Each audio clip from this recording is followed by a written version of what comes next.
So delighted to be joined again by Sky Sports News presenter Tom White. Tom, you're busy these days, I suppose, reporting on all the deals happening at the moment. Yes, we've got two. Present two transfer shows at the moment. Good Morning Transfers at 10 a.m.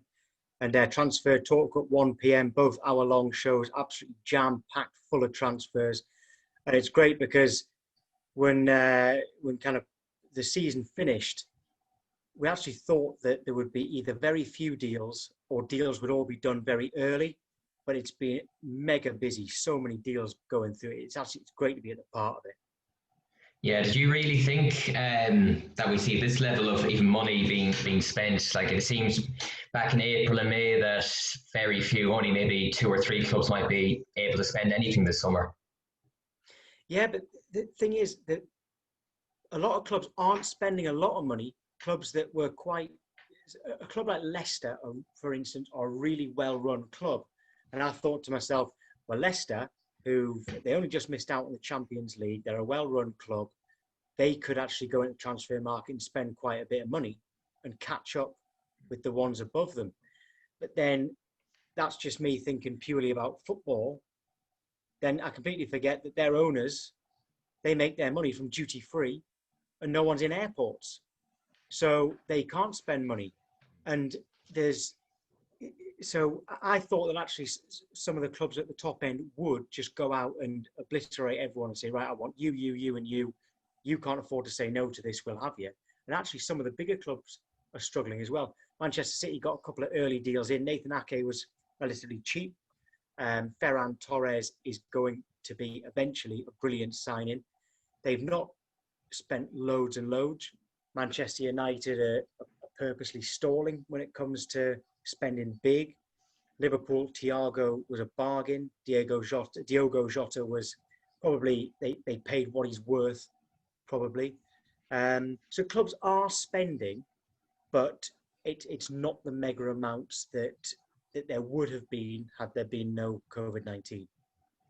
Yeah, and do you think even the way they're structuring the deals, because I know as a Liverpool fan, I think Thiago is like 5 million for this year. I think Jota is about 4 or 5 million. I think Wolves have agreed just for this first 12 months. I think it's actually the structuring of the deals that they're nearly being paid in installments.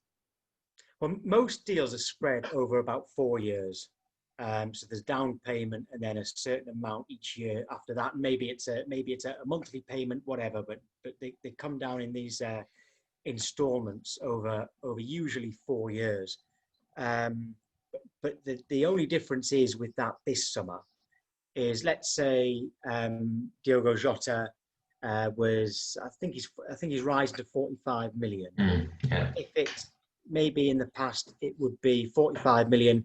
We give you 25 now, and then 20 million over 4 years. That's where it might be. Now that down payment is smaller, but clubs are accepting it because they know that they have got a steady stream of income coming in over 4 years. They're not necessarily desperate for that money right now, but they need to know that they're going to get it over 4 years. That's what clubs are kind of accepting that. What clubs aren't as accepting of, sometimes you might see, like I'm looking at this TV now, Ollie Watkins, £33 million from Brentford to Aston Villa. That's rising to £33 million. That's not £33 million over 4 years. It might be 22 over 4 years and £11 million if Aston Villa stay in the Premier League and in all that time, and he gets a certain amount of caps for his country. It might be done like that. Clubs aren't so keen on those add-ons when there's a question mark. They don't mind it spread over 4 years, even 5 years, longer if they need, but they need to know they're going to get that money. And when it's a question mark of if club stays up, if they win trophies, if they get international caps, that is not ever dead set in stone. It's going to happen. Yeah, and do you think that's what's stopping sort of the Jadon Sancho deal at the moment, that Borussia Dortmund nearly wants, well, 108 million they nearly want nearly all of that up front? Well, the Sancho deal, eventually Dortmund would allow it to be structured. But the difference with this deal is Manchester United, we know what happened with Harry Maguire. Leicester said, this is how much we want. Manchester said, no, no, no, no, no. And eventually, okay, you can have it. Exactly what you wanted, you can have it. Yeah. Bruno Fernandes, we want this, this, this, and this. Manchester United, no, no, no, no, no.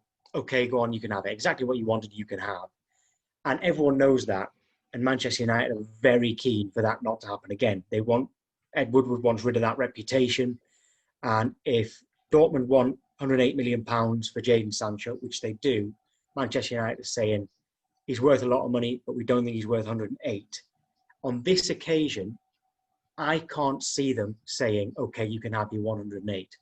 I think, from what I'm hearing anyway, Manchester United, although they want him now, they don't want to pay that. They will wait until next summer, right? At the moment, I think that Manchester United will wait unless the the asking price from Dortmund comes down.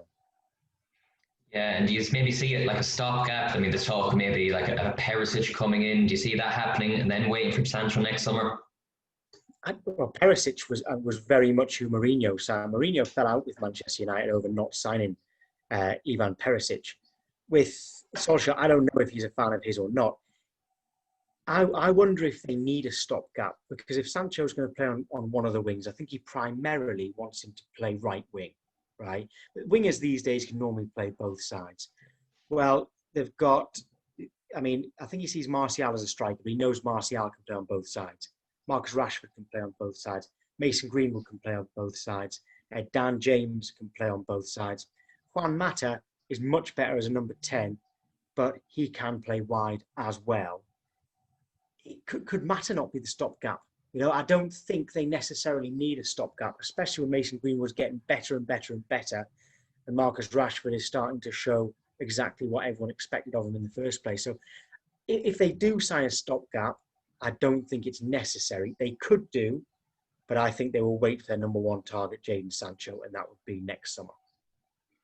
Yeah, you could also see then maybe next summer if there's more money, they'll have more competition, and they seem to be the only ones in for Sancho this summer. So are they actually going to miss out on a huge chance to get one of the best young talents in the world? They definitely, that's the risk, and that's maybe what Ole Gunnar Solskjaer might be saying. That he might be saying, look, this is a big risk. You're giving other clubs a year to come in for him, and actually, who's to say his asking price won't go up? Because he actually signed a contract extension, which the media missed. They didn't announce it. So everyone thought that next summer Jadon Sancho would only have a year left in his contract. He'd actually have 2. So Borussia Dortmund, when you've got 2 years left, you still have a fair bit of power. 1 year left, you don't, right? 2 years left, they do. So who's to say his value won't go up? And if clubs, if the money comes back in, remember, certainly in England and Scotland, Sky didn't stop paying the clubs. Sky said, okay, we are going to keep paying you exactly what it would have been even if there were fans in the ground. So English clubs, well, certainly in the Premier League, are still getting that money. And there's no fans in at the moment, I know, but that TV money is more important than the fan money. So if clubs, if they run their clubs properly, which this year they will do more than ever before because of the uncertainty, because they have to, there could be other clubs who can then afford Jadon Sancho, and that price could go up, and he might actually just think, I don't want to go at Manchester United. So that is definitely the risk, and that's exactly what Ole Gunnar Solskjaer will be saying. A lot of the fans will be saying that as well. But from what I'm hearing, they are prepared to wait. And do you think what's making it worse for United is that Chelsea finished on the same points than last year, and they've got all these deals done, pretty much done. They might sign one more, we don't know, but is that even just heightening the anger from the fans as well? Well, man, the show that I'm presenting throughout the transfer window, the shows that I'm doing, those transfer shows, it's a very interactive show. People tweet us, we answer their questions, we read out their tweets, as long as they're not swearing or being abusive, of course. But we are inundated with Manchester United fans who are not happy. West Ham and Manchester United and West Ham, they're the two sets of fans who've been onto us the most because they're the most disappointed. And people sometimes say, oh, God, you're talking about Manchester United again, they're not even signing anyone. Well, that's the point. The fact that Manchester United aren't signing anyone, that is a story. That is a big story. And Manchester United fans are absolutely furious. And and they're so frustrated. And exactly what you just said, they're looking at Chelsea, saying they've signed Havertz. We would have taken him.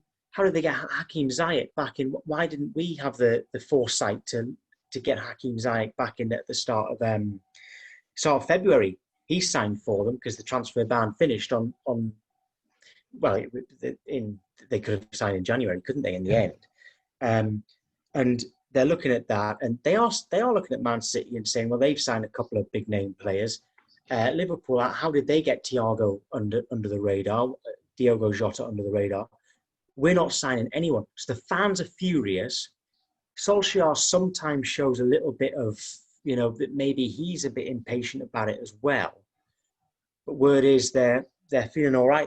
They've got Donny van de Beek, and they've got what you've also got to take into account. Most of these clubs up at the top have got huge squads. Yeah. A lot of players at some big clubs haven't even got squad numbers. They might be just left in the reserves because they can't get into the 25-man squad. And Manchester United, if you look at their squad, it's so imbalanced. So many centre-backs, whereas only one out-and-out striker in Ighalo. I know they've got other players that can play there. The squad's imbalanced. And I think Manchester United are thinking, well, I know the fans want a centre-back. I know Solskjaer wants a centre-back, but there's 8 of them on the books there. You're not telling me you need 8 centre-backs, and now you're pushing for a 9th. So get rid of some first. So I think a lot might depend on outgoings. Deadline day is 5th of October. I think in the next week or so, there's going to have to be a lot of outgoings at a lot of clubs before they get who they really want. Yeah, and then in terms of Chelsea, do you like their business? They've pretty much got everything they wanted before the season. I know they got Mendy this week. Does it increase the pressure on Frank Lampard in some ways? It does, but Frank Lampard won't mind that. He'll be happy because he couldn't sign players last summer. That gave him a chance to have a look at some of the players who've come through the academy. Like Tammy Abraham, I thought he did very well last season. Callum Hudson-Odoi had injury problems, maybe didn't do as well as Lampard would have liked to have done, but Tomori did well, got into the England squad. He gave Kurt Zouma a more senior role as well. He'd been out on loan the season before, a couple of seasons he'd been out on loan. So it gave him a chance to properly look at the players he had and decide, okay, you're doing really well. You're better than I thought you were. You're not as good as I thought you were. I know exactly what I want now in the summer. And he didn't spend in January, which he was allowed to do because the ban was overturned. He decided not to do it. He stuck with his squad. They did okay. He will be well aware there's more pressure on him now that he's been able to sign players, and he spent a lot of money. But he will be very, very happy. He'll be very happy with who they've signed. But Chelsea, probably more than anyone, need to get some out. They've got something like 8 or 9 players who don't have a squad number, as well as millions that are already out on loan. Yeah. And a big squad who've got squad number. They've still got too many who've even got squad number. So they now, I believe that they've got everyone in, with the exception of they may still go in for Declan Rice. That is still a possibility. And believe me, West Ham won't fight as hard as the fans want them to think. West Ham won't fight as hard as the fans want them to fight to keep him if the right money is there. But Chelsea now need to sell so many players. And if they sell those players, then the board will say to Frank Lampard, okay, well, we've got this money now. If you want Rice, go and get him. Yeah, it's interesting about Declan Rice. That's why I thought I can't see it happening, because you saw this summer. You saw when Dean Gana left the uproar. You can just imagine if Declan Rice walked out the door in the last week from the West Ham fans. Yeah, West Ham fans aren't happy, and I do understand. I'm not David Moyes' biggest fan. As a Sunderland fan, he was he didn't. I don't think he was. He didn't. I don't think he treated Sunderland fans particularly well, to be honest. He didn't really get us at all. And not necessarily a huge criticism of him, but I'm not his biggest fan. But West Ham fans, their anger is at the board, and they've got their reasons. That's fine. The one defence of selling Dean Garner, and I wouldn't have sold Dean Garner. They had loads of players who can play in that. I think they like to play 3 behind the striker, like 2 wingers and a number 10. They have loads of players. I mean, off the top of my head, there was Diangana, Antonio, who fair enough was playing as a striker. Snodgrass. I just said Yarmolenko, didn't I? Well, no, Oh no, I you said meant Diangana. him. Yeah. Yarmolenko, Felipe Anderson, Yeah. Manuel Lanzini, Pablo Fornals. So that's 7. I'm sure that with Diangana, I think they had 9. So I think I'm missing a couple of players there. They needed to sell to bring in some money to buy.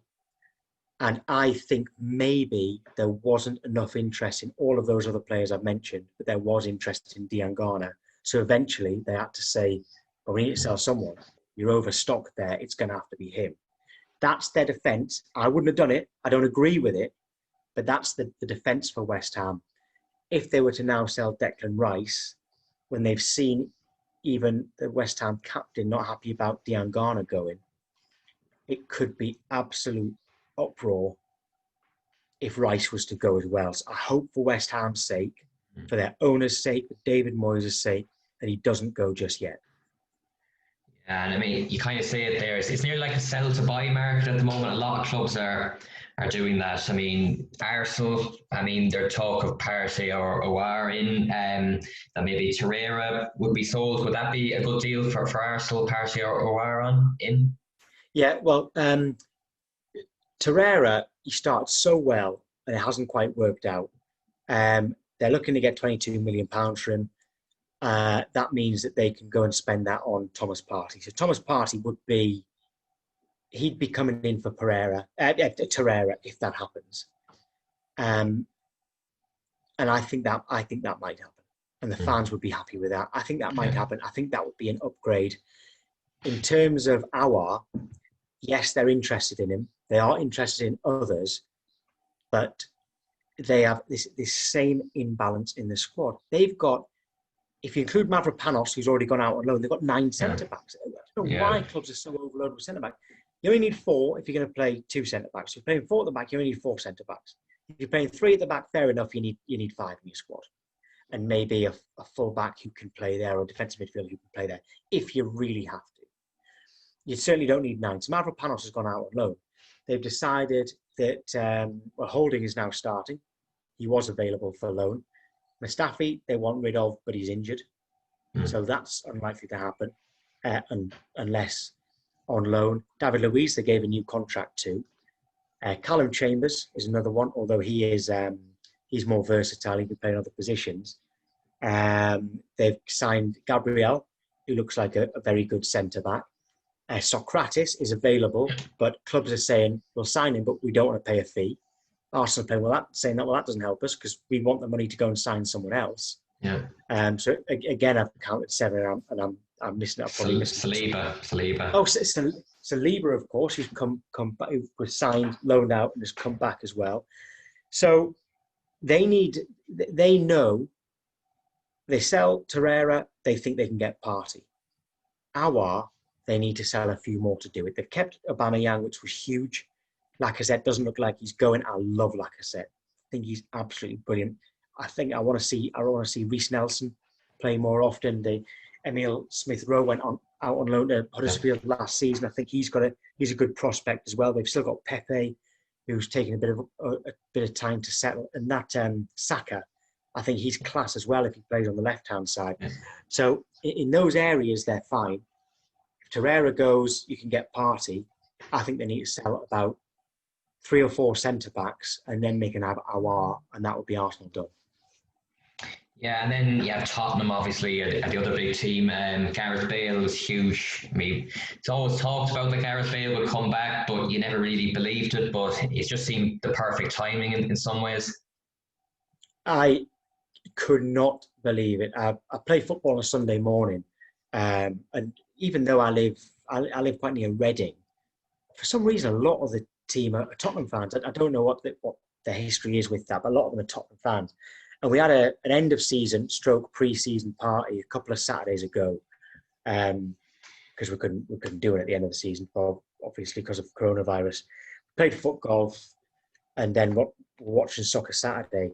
And a couple of Tottenham fans were saying, "Here, do you think there's any chance we can get Gareth Bale?" I said, I was laughing at him saying, don't be so stupid. There's absolutely no chance of you getting Gareth Bale. I don't even think he'll leave Real Madrid. There's no chance of you getting Gareth Bale.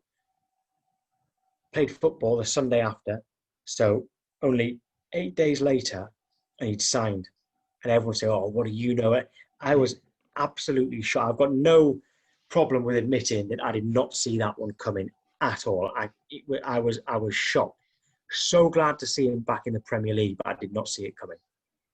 Yeah, it was probably always the wages thing with Tottenham, even that they just couldn't be able to afford, but they seem to have struck a good deal with Real Madrid. Yeah, I don't know exactly how much of the wages they're paying, but I know that he was on 600 grand with Real Madrid. I think for the whole season, including wages, Tottenham end up paying £20 million. Now, that's a lot. If they get into the Champions League, okay, fair enough. They'll probably make that money back. Even that probably wouldn't be enough for Daniel Levy. I think the point is they do this loan, they get into the Champions League, and then they're able to make it permanent, and suddenly it's all worth it. I think that's the master plan. If it goes wrong, and they don't get in the Champions League, and they don't sign him permanently, and he has his injury problems, it will go down as a bad signing. But I think the risk and reward, I think it was if I was a Tottenham fan, I'd be happy. If I was Jose Mourinho, I'd be happy. If I was Daniel Levy, I'd be cautious, but happy as well. I think I think it will end up being a good deal, but there are certainly risks with it. And in terms of outside the top six, who are the teams that you think need to do more business? Obviously, we touched on United, the two United, West Ham and Manchester United, but is there any other clubs? I've even looked at maybe Burnley that needs to do a bit more. Well, Burnley is who I was going to say. But Burnley have got the thing is with Burnley, I think they've got, if I said I think he's the best manager of the Premier League, everybody will laugh at me because he's not won anything. But when I say that Sam Allardyce is the best manager the Premier League's ever had, I've said that for a long time and I stand by it. Sean Dyche, I think, is brilliant. And I just hope Burnley aren't thinking, well, we've got Sean Dyche, so we're always going to be safe. Yeah. Because that is not the case. Sean Dyche is brilliant when it comes to signing players. He'll sign players cheap and he'll sell them for a lot more. He's very, very got a good eye for a player. He's got a good eye for a deal. But they do need some help because I think their squad is going backwards a bit. I think they lost Jeff Hendrick, who was a tidy player. And they actually spent a lot of money on him. He's gone for free. That is unlike Sean Dyche. It's unlike Burnley. Their squad is not that strong, especially if you look at, even though Sean Dyche is very good at getting a defence together. I love Phil Bardsley from his Sunderland days. I don't think he's a Premier League player anymore. And they've got a lot of players there who you'd say are no longer Premier League players.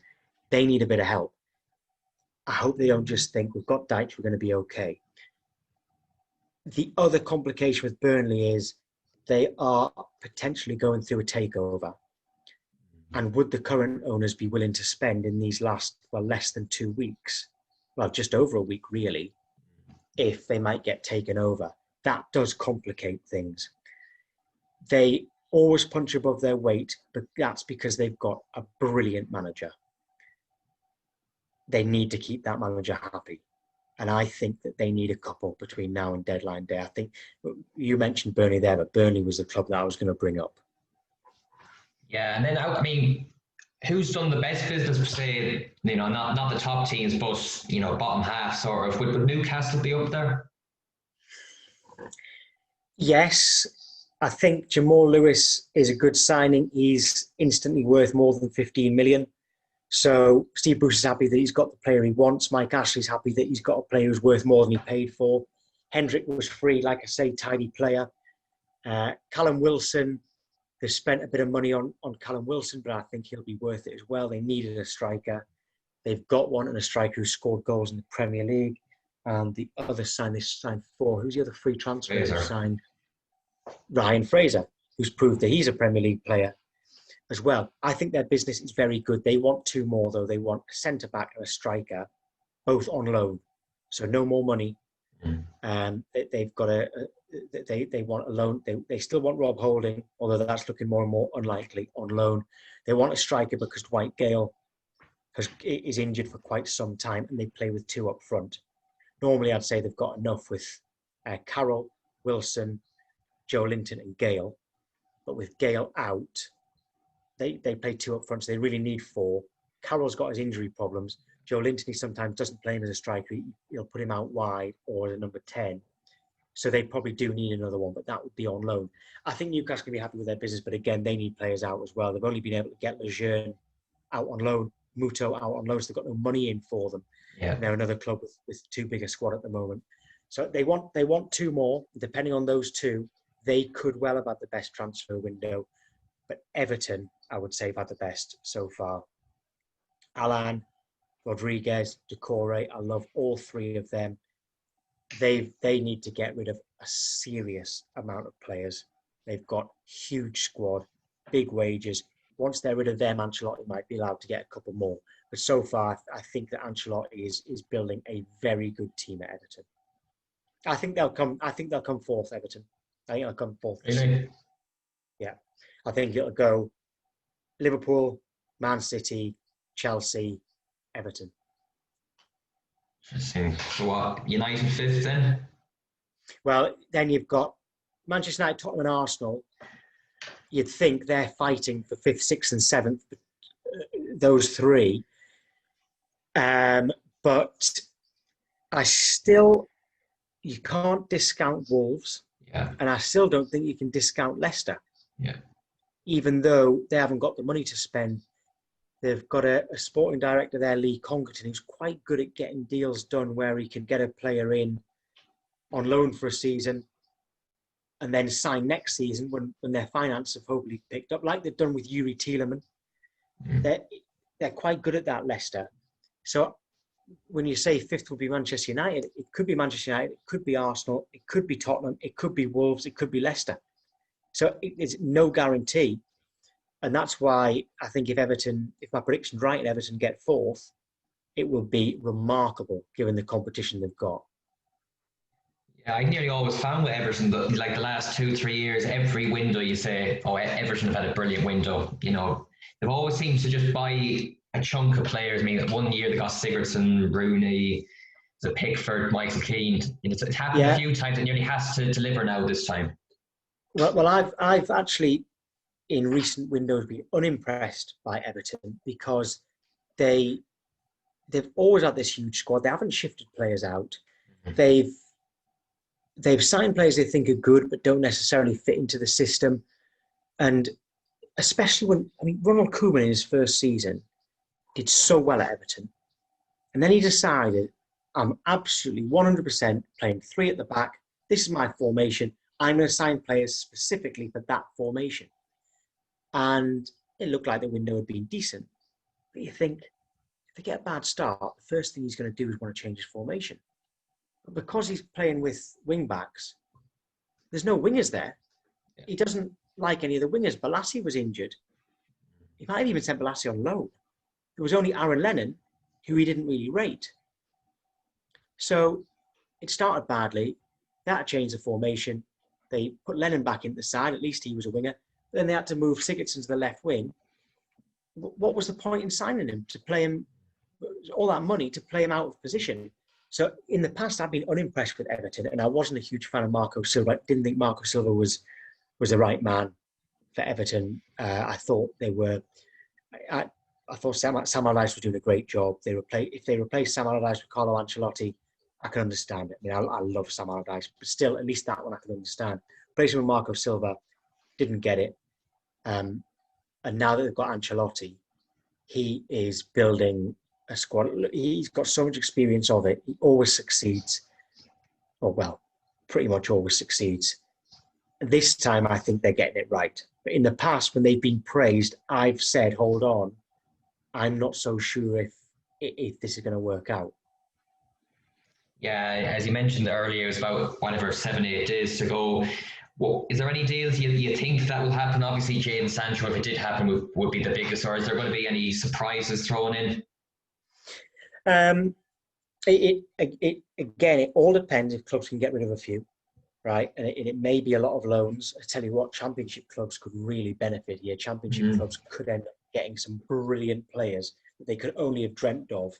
They could end up getting them on loan. You can't, not League One and League Two because there's now a salary cap, but Championship might do.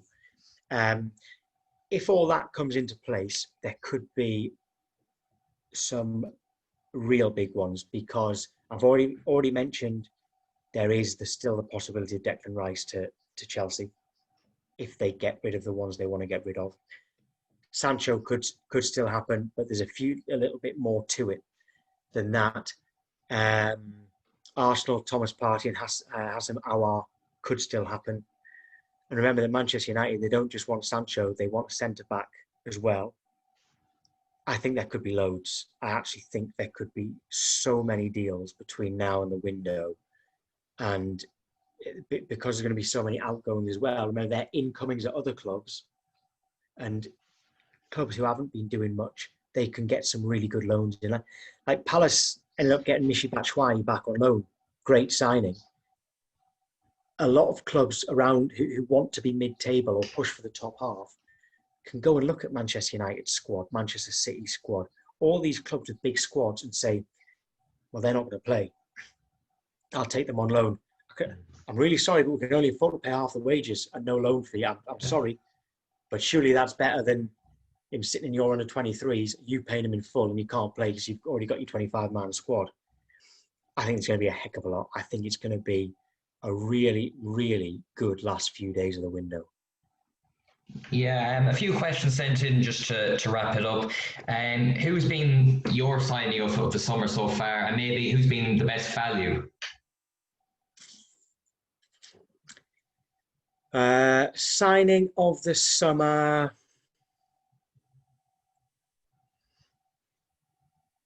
I'm trying to say. I'm looking at some of the transfers going around on the screen now. I think it's hard to say it as the best signing, but I think Ebere Eze will do very, very well at Crystal Palace. I think I can probably, given enough time, think of a better signing.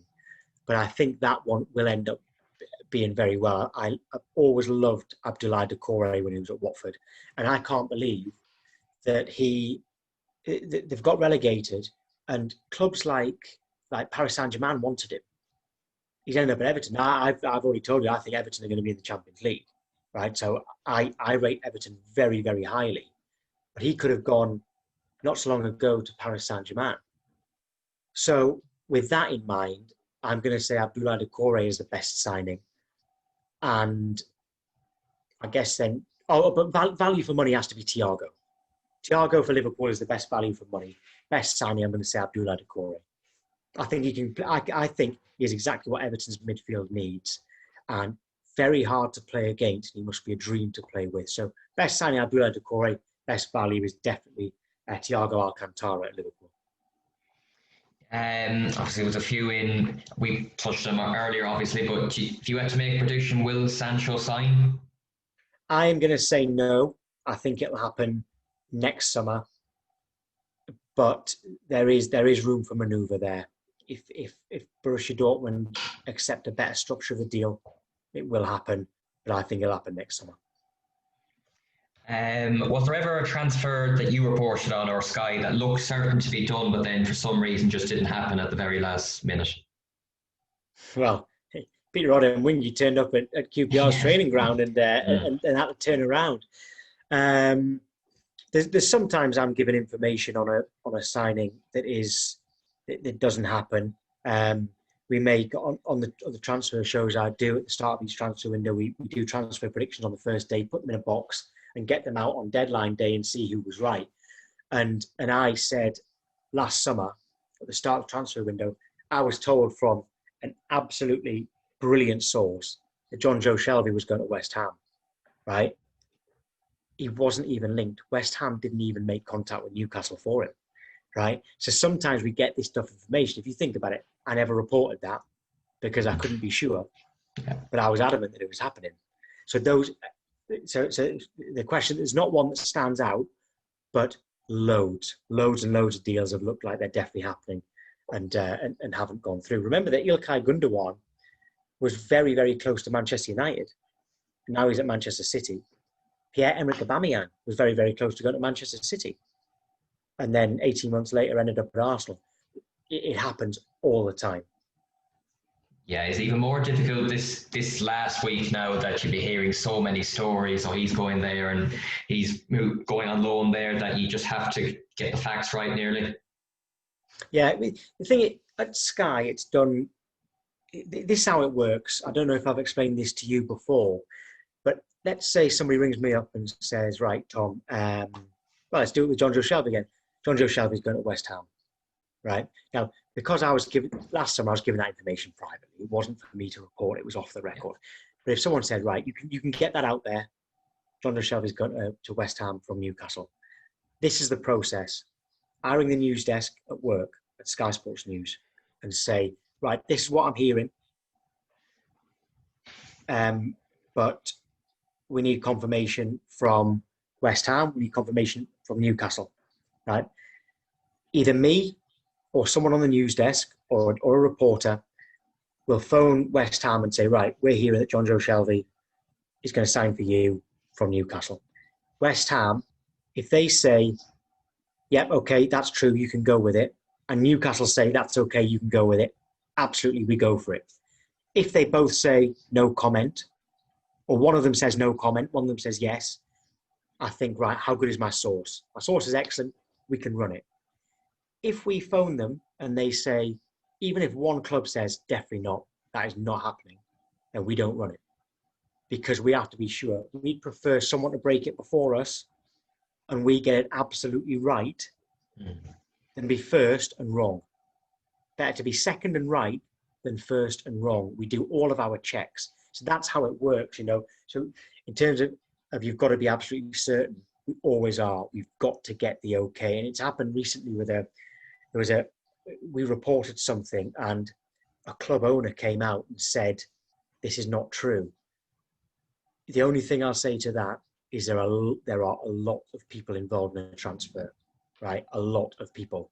Sometimes a transfer is quite far down the line without the manager knowing, without the owner knowing, without the chief executive knowing. Really, it can be done.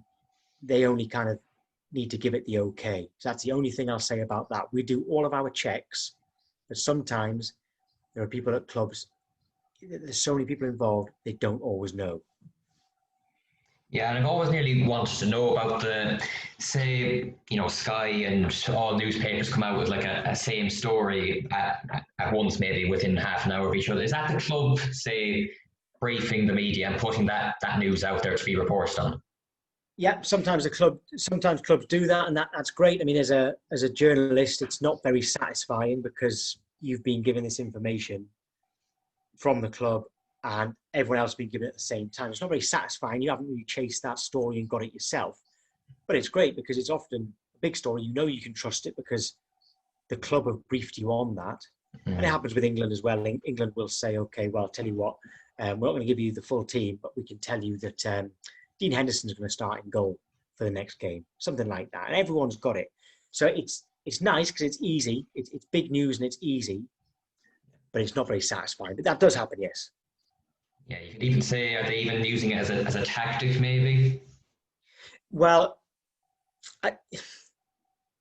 if, let's say, Arsenal came and said, because Arsenal are interested in Jorginho from Chelsea, right? That's if they don't get Thomas Partey.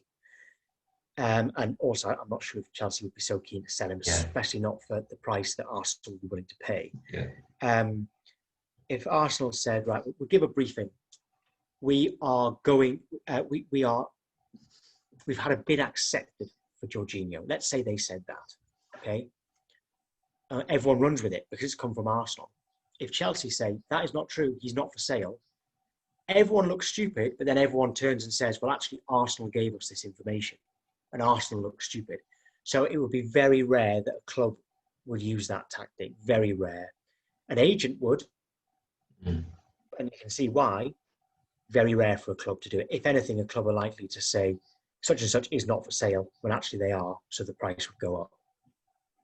Yeah, and then the final question would be, if you had to predict who would be your player of the year in the Premier League? Oh, right. Good one. I always say top scorer will be Sergio Aguero, but he's out for a considerable amount of time. But in terms of player of the season, right, hang on. I feel like I should go for a new signing just because I present a transfer show. Yeah. So, you know what? I'll say it. I'm I'm not particularly convinced about my answer here. I'll say it anyway.